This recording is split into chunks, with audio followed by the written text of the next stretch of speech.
নমস্কার, আপনারা দেখছেন ভয়েস অফ বাঁকুড়া। বাঁকুড়ার সব খবর, সঠিক খবর সবার আগে। বাঁকুড়া থেকে কলকাতা প্রায় 225 কিলোমিটার পথ পাড়ি দিয়ে কাঁধে লাঙল নিয়ে বিজেপি দপ্তরের সামনে হাজির এক যুবক। লক্ষ্য একটাই, দলের টিকিট নিয়ে নির্বাচনে লড়া এবং জয়ী হলে রাজ্যের কৃষিমন্ত্রী হওয়া। এই ঘটনাকে ঘিরে ইতিমধ্যে রাজনৈতিক মহলে শুরু হয়েছে জোর আলোচনা। বাঁকুড়া জেলার গঙ্গাঘাটি এলাকায় বাসিন্দা অলোক কুমার সিংহ কাঁধে লাঙল নিয়ে কলকাতায় পৌঁছেছেন। তার দাবি, তিনি একজন সাধারণ কৃষক পরিবারের সন্তান। কৃষকদের সমস্যা এবং তাদের দাবি দাওয়া সরকারের কাছে তুলে ধরতেই তিনি এই ব্যতিক্রমী উদ্যোগ নিয়েছেন। জানা গেছে, প্রায় 225 কিলোমিটার পথ অতিক্রম করে তিনি কলকাতায় পৌঁছান। এরপর তিনি যান ভারতীয় জনতা পার্টি রাজ্য দপ্তরের সামনে। সেখানে তিনি দলের রাজ্য নেতা শ্রমিক ভট্টাচার্যের সঙ্গে দেখা করার জন্য অপেক্ষা করছিলেন।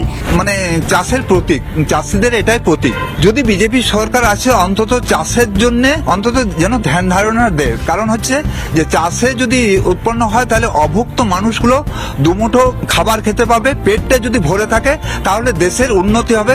কাঁধে লাঙল, গায়ে সাধারণ পোশাক, পায়ে চপ্পল, এইভাবেই তিনি বিজেপি দপ্তরের সামনে দাঁড়িয়ে জানান, কৃষকদের সমস্যাই তার মূল লড়াই। তার কথায়, সুযোগ পেলে তিনি নির্বাচনে লড়তে চান এবং জয়ী হলে রাজ্যের কৃষকদের স্বার্থে কাজ করতে চান।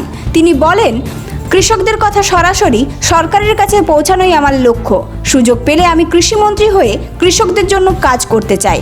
এই ঘটনাকে ঘিরে ইতিমধ্যে কৌতূহল তৈরি হয়েছে রাজনৈতিক মহলে। একজন সাধারণ মানুষ কাঁধে লাঙল নিয়ে এত দীর্ঘ পথ পাড়ি দিয়ে টিকিটের দাবিতে কলকাতায় পৌঁছে যাওয়ার বিষয়টি নিয়ে বিভিন্ন মহলে শুরু হয়েছে আলোচনা।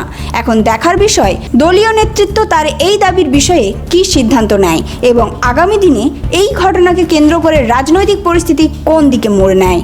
এই ধরনের গুরুত্বপূর্ণ খবর সবার আগে পেতে আমাদের চ্যানেলটি সাবস্ক্রাইব করুন আর ভিডিওটি শেয়ার করতে ভুলবেন না। আপনার মতামত কমেন্টে জানান আর লাইক শেয়ার করে ভয়েস অফ বাঁকুড়ার পাশে থাকুন।